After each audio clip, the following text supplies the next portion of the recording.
Hi, Gina. I'm Tara. I'd just like to ask you a question. Can you tell us about your journey learning Noongar language?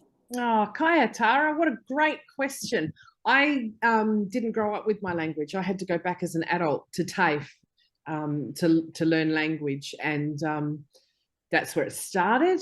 We eventually took private classes, and a few elders came along and they mentored me and showed me, gave me more language and writing and working exclusively with Noongar language. I kind of learnt from that as well. But I've got to tell you, when I first went to TAFE, I walked into the classroom and I was the only Noongar in the room except for our beautiful teacher, Marinda Hanson. And I felt so ashamed. I thought, oh no, I'm the only fella in the class that's Noongar, and I've got to go back to school to learn my own language. And she was beautiful. People were just beautiful. They were like, that's not your shame, that's ours. Kaya, Gina, my name's Bonnie. I'd like to ask, what kind of stories do you tell your kids? Do you have different stories for different times and places? One of the stories that that my children have grown up with is the story of Balladong Warangka, the story of Magpie and Crow. Now, this story is important to Noongar people, and there's lots of different versions of the story depending on where you live on Noongar Budja. And Guy and I were very lucky. A couple of years ago, we were commissioned by the West Australian Opera to turn that little simple story into this beautiful, children's work, this beautiful youth work as an opera. And so that's probably for me, that's the story that's closest to me. It's the story I love the most. Do you have a favourite place? And if you do, how do you feel when you're there, or even when you just think about it? My favourite place is actually just around the corner from me. I walk every day down to the river, down to the Swan River. It's peaceful and it helps me to collect my thoughts. It reminds me of where I come from, and it reminds me of how very, very lucky I am to live here on this country, and to not just to live here, but to have a connection that goes back tens of thousands of years. We're very, very lucky to be have the oldest continuing culture in the world, and I think it's important that we remind ourselves of that. So I try and do that on a daily basis. Gina, do you have a special memory of a place or a person? I do. In summertime in Perth, we would my parents would put sheets and blankets up against the windows to keep the heat out in the daytime, and they'd watch World Series cricket. I didn't like that very much, but my parents loved it. And then as the sun would go down, they would take the covers down from the windows and they would open up the house. And, we didn't have very much. I always joke now, we didn't have much. We had a black and white television and I was the remote control.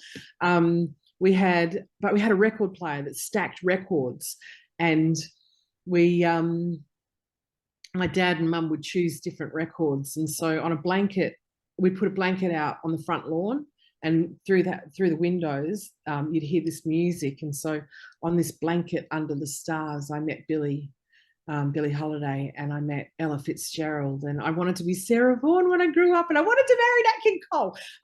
And from his lawn chair, my dad used to conduct the Glenn Miller Band, and it's just a really special, really beautiful memory. And there's a imagery and a poetry about that. And I think my dad passed away when I was 12 years old, and he was the center of my universe. And I always go back. I always think about those days. And every night I look up. I go outside wherever I am in the world.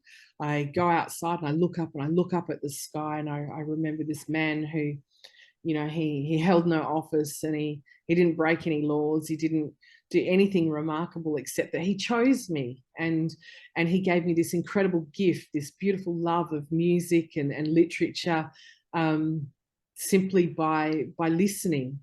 And I think that's probably my favorite memory. Gina, do you have a favorite song to perform? I love Wanju. So that song was written for me and my 3 children. I never thought that anybody else would hear it. I wanted my kids to understand the words of a welcome to country when they heard elders speak. And music has a great way of embedding language in your brain. You occupy a different space in your head when you sing. So it's a good way to retain language without feeling like you've really got to learn it. So I wrote this little song and I went and got it checked, and at my class, and Marinda, my teacher, said, teach it to the class. And I thought, oh, okay then. So I taught it to the class, and then one of the ladies in the class said to me, oh, I'm in a choir, would you come and teach the choir? So I thought, oh, okay. So I went into this choir and we taught this little song, and suddenly 30 people knew how to sing Wanju. And I, hand on my heart, I felt like a rock star. I couldn't believe that 30 people knew my song, could sing my song. And, you know, that was 2009. And I think on the last count, Guy and I, we more than 1 million kids now sing this little song on a weekly basis. And it blows my mind. I can't believe it. What things do you do for your mental health? And how do you stay mentally healthy? When I first started playing music, I worked in television. And television's a very different thing because it's like this. It's one-on-one. It's not big crowds and things. I'm not really naturally wired to stand up in front of big crowds of people.